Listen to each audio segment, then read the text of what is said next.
Assalamualaikum warahmatullahi wabarakatuh. Salam sejahtera bagi kita semua. Om Swastiastu, Namo Buddhaya, Salam Kebajikan.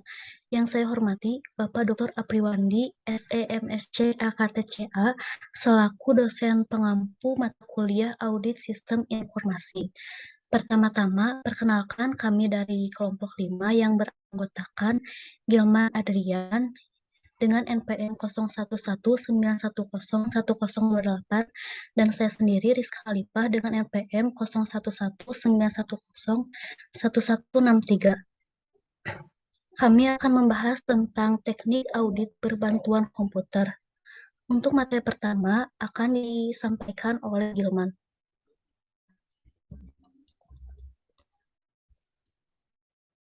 Pengaruh TI dan audit berbantuan komputer. Kemajuan teknologi telah merubah segalanya. Dengan semakin maju dan berkembangnya teknologi, berdampak langsung pada lingkungan di dalam kehidupan pribadi maupun sosial. Dalam bidang audit sendiri, perubahan akan kemajuan teknologi juga sangat dirasakan dalam teknik audit berbantuan komputer. Sehubungan dengan adanya perkembangan TI yang telah mempengaruhi lingkungan kerja suatu organisasi, maka terjadi peralihan sistem administrasi secara manual menjadi elektronik, sehingga menuntut para auditor untuk menggunakan teknik audit berbantuan komputer. TABK adalah penggunaan komputer dalam kegiatan audit yang berguna untuk mengumpulkan dan mengevaluasi data berbentuk elektronik untuk menjadi bukti audit. Pengguna TABK dalam audit diatur dalam Standar Profesional Akuntan Publik Nomor 59. Dalam standar ini dijelaskan mengenai tipe dan manfaat TABK, pertimbangan menggunakan TABK, langkah-langkah menggunakan TABK, dokumentasi hasil pemeriksaan dengan TABK, dan penggunaan TABK dalam lingkungan komputer bisnis kecil. Manfaat TABK. Yang pertama, menguji rincian transaksi dan saldo seperti penggunaan perangkat lunak audit untuk menguji semua atau suatu sampel dalam file komputer. Yang kedua, prosedur review analitik seperti penggunaan perangkat lunak audit harus mengidentifikasi unsur atau fluktuasi yang tidak biasa. Yang ketiga, pengujian pengendalian atas pengendalian umum sistem informasi seperti penggunaan data uji untuk menguji prosedur akses ke perpustakaan program. Yang keempat, pengujian pengendalian atas pengendalian aplikasi sistem informasi komputer, seperti penggunaan data uji untuk menguji berfungsinya prosedur yang telah diprogram. Yang kelima, mengakses file, yaitu kemampuan untuk membaca file yang berbeda recordnya dan berbeda formatnya. Yang keenam, mengkelompokkan data berdasarkan kriteria tertentu. Yang ketujuh, mengorganisasi file, seperti menyortasi dan menggabungkan. Yang kedelapan, membuat laporan, mengedit, dan memformat keluaran. Dan yang kesembilan, membuat persamaan dengan operasi rasional logika. Kelebihan menggunakan TABK. Untuk database yang berisikan ribuan transaksi yang tidak mungkin dilakukan dengan cara manual, maka TABK sangat membantu untuk memfokuskan audit. Yang kedua, TABK mampu memeriksa 100% atau seluruh transaksi dalam sebuah database. Yang ketiga, TABK mampu memberikan informasi untuk analisis data dan melihat profil data. Dan yang keempat, waktu untuk proses audit jadi lebih cepat. Ada pula kekurangan menggunakan TABK, yaitu tidak adanya peluru perak dalam mengembangkan keahlian penguasaan software generalized audit software terhadap staf audit. Software-software tersebut pada umumnya harus dipelajari dalam waktu yang lama, sehingga sebuah KAP yang menginginkan staf-stafnya mahir dalam penguasaan software-software GAS ini harus menginvestasikan dana dalam jumlah yang cukup besar untuk membekali mereka dengan serangkaian pelatihan-pelatihan penggunaan software ini. Pada beberapa kasus, pelatihan-pelatihan tersebut malah menjadi percuma karena tidak langsung dipraktekkan pada audit yang dilakukan. Hal ini karena untuk menjadi mahir, software-software ini menuntut pengembangan dan pemeliharaan keahlian secara berkelanjutan. Pengaruh terbesar penggunaan TI dan audit berbantuan komputer. 1.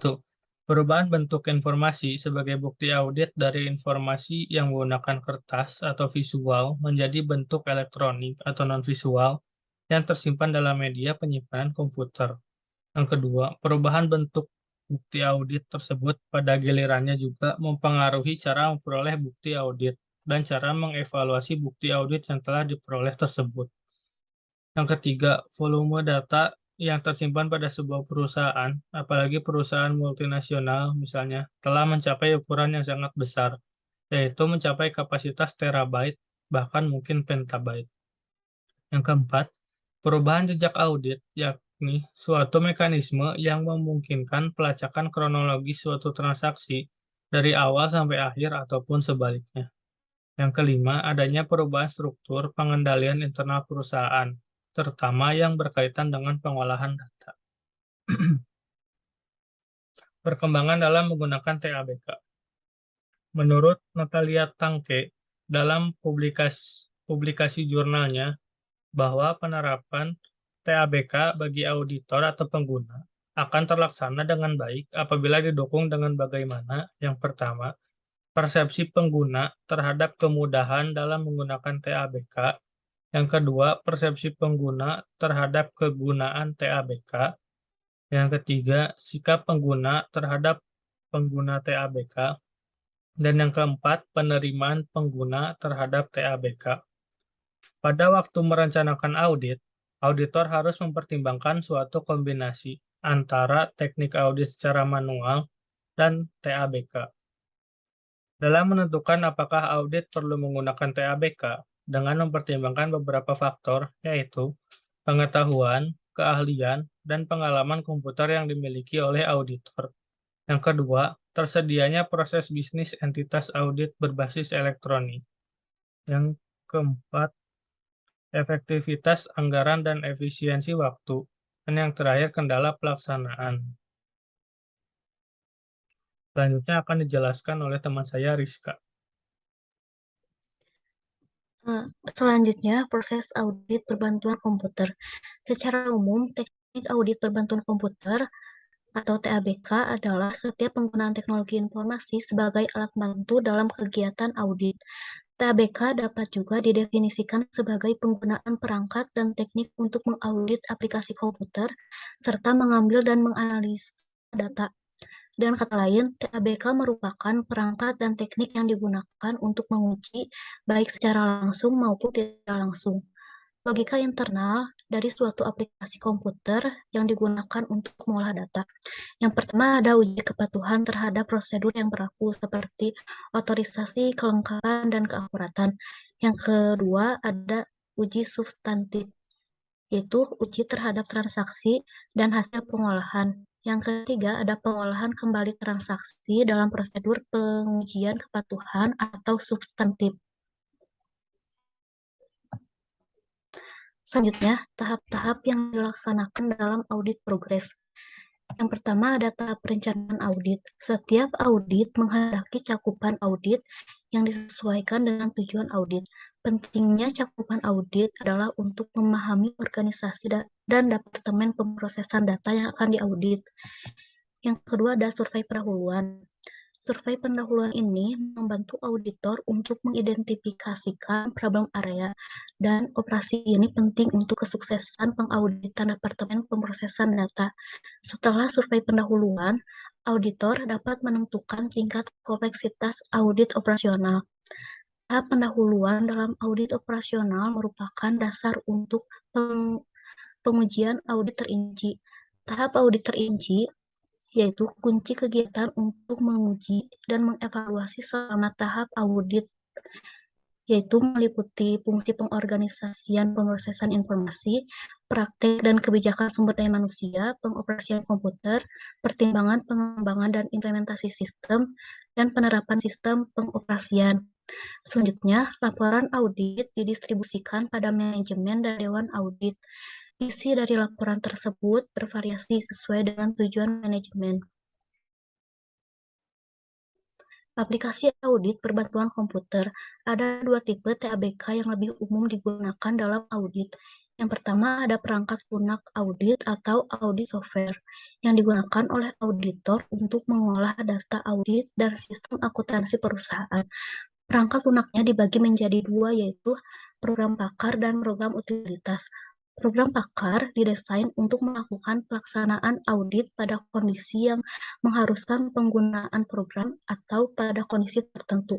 Sedangkan program utilitas merupakan program yang digunakan perusahaan untuk mensortir, menciptakan, dan mencetak data.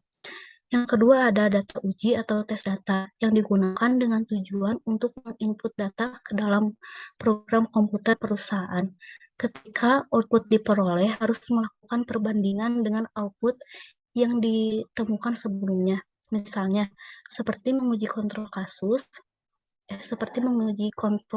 khusus dalam sistem komputer atau kata sandi dan pembatasan akses. Menguji transaksi yang tidak diproses untuk mengetahui karakteristik tata kelola sistem perusahaan. Selanjutnya, apabila auditor memilih menggunakan teknik audit berbantuan komputer, maka auditor dapat memilih pendekatan yang digunakannya, yaitu bisa menggunakan pengujian aplikasi atau menggunakan pengujian substantif. Apabila auditor memilih untuk melakukan pengujian aplikasi, maka ada beberapa pendekatan yang dapat dilakukan, di antaranya adalah tes data. Metode ini menggunakan data masukan yang telah dipersiapkan auditor dan menguji data tersebut dengan salinan atau copy dari perangkat lunak aplikasi auditan. Hasil pemrosesan data tersebut akan dibandingkan dengan ekspektasi auditor. Jika ada hasil yang tidak sesuai, mungkin ini suatu indikasi penyimpangan logika atau mekanisme pengendalian. Selanjutnya ada Integrated Test Facility atau ITF adalah suatu pendekatan teknik terotomatisasi yang memungkinkan auditor menguji alur dan kendali suatu aplikasi pada saat operasi normal berlangsung. Dan yang terakhir ada Parallel Simulation atau PS, yaitu pendekatan ini mengharuskan auditor untuk membuat suatu program yang menyimulasikan fungsi utama tertentu dari aplikasi yang sedang diuji.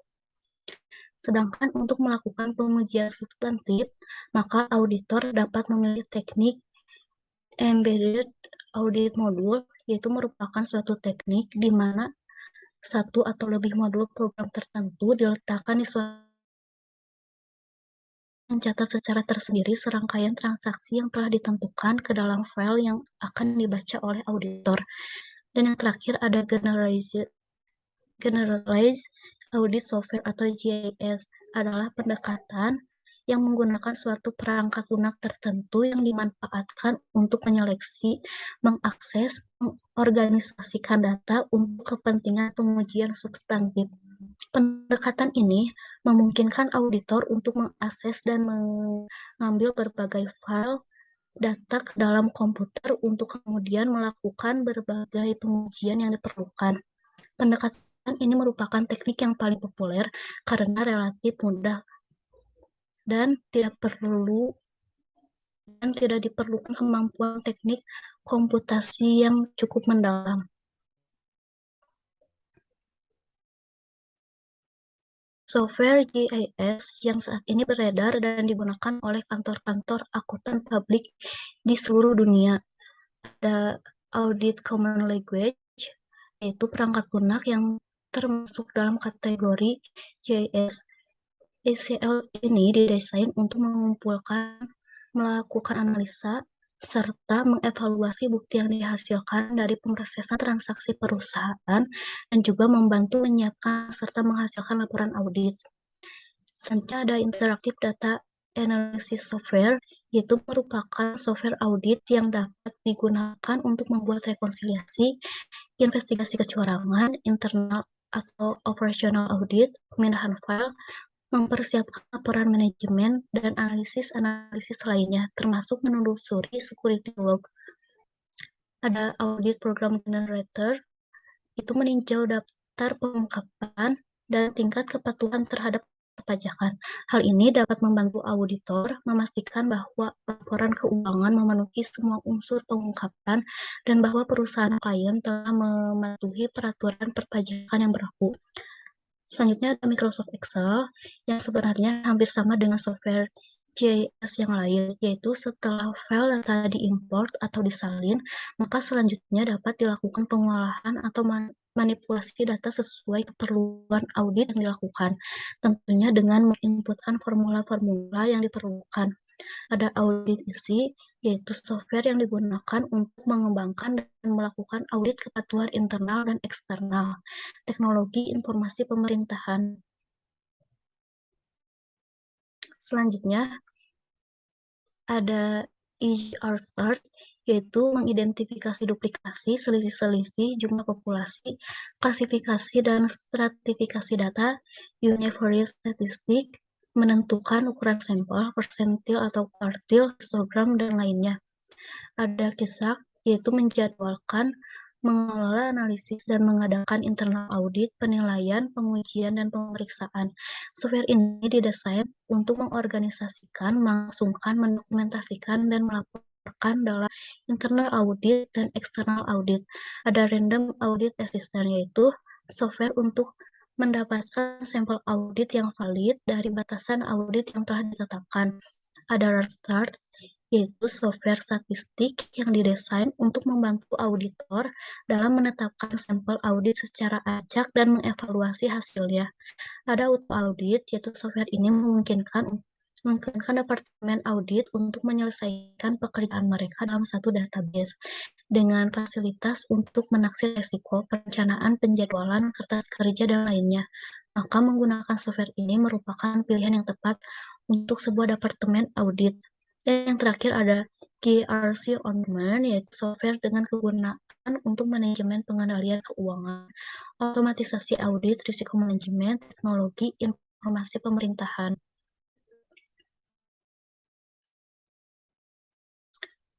Audit keamanan jaringan komputer terbagi atas 3 kategori, yaitu privilege audit, audit terhadap hak akses, yang dilakukan dengan cara melakukan review secara lengkap terhadap semua grup dan akun dalam sebuah sistem jaringan untuk semua organisasi. Ada usage audit, yaitu audit terhadap penggunaan sumber daya. Audit ini akan melakukan review secara lengkap dari sisi fisik sebuah sistem, memverifikasi konfigurasi perangkat lunak, dan aktivitas-aktivitas sistem lain. Yang ketiga ada escalation audit atau audit terhadap eskalasi. Yang melakukan eskalasi audit yang dimaksud merupakan pengendalian terhadap sistem jaringan jika menemukan masalah darurat terhadap sistem yang dikendalikan tersebut. Pengendalian audit ini yang akan melakukan bagaimana jika sebuah organisasi mampu menghadapi masalah yang mungkin akan muncul ketika keadaan darurat terjadi. Ada top-down. Audit dengan pendekatan top-down adalah memulai melakukan identifikasi dari layer OSI yang tertinggi, yaitu application layer, menuju ke layer yang terendah, yaitu physical layer.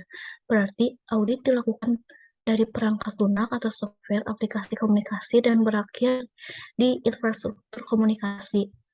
Dan ada bottom up, yaitu kebalikan dari pendekatan top-down, yaitu dengan memulai melakukan identifikasi dari layer yang terendah, yaitu physical layer, menuju ke layer yang tertinggi, yaitu application layer. Dalam hal ini dimulai dari infrastruktur komunikasi dan berakhir di perangkat lunak atau software aplikasi komunikasi. Sekian dari kelompok kami. Mohon maaf jika ada kesalahan. Wassalamualaikum warahmatullahi wabarakatuh.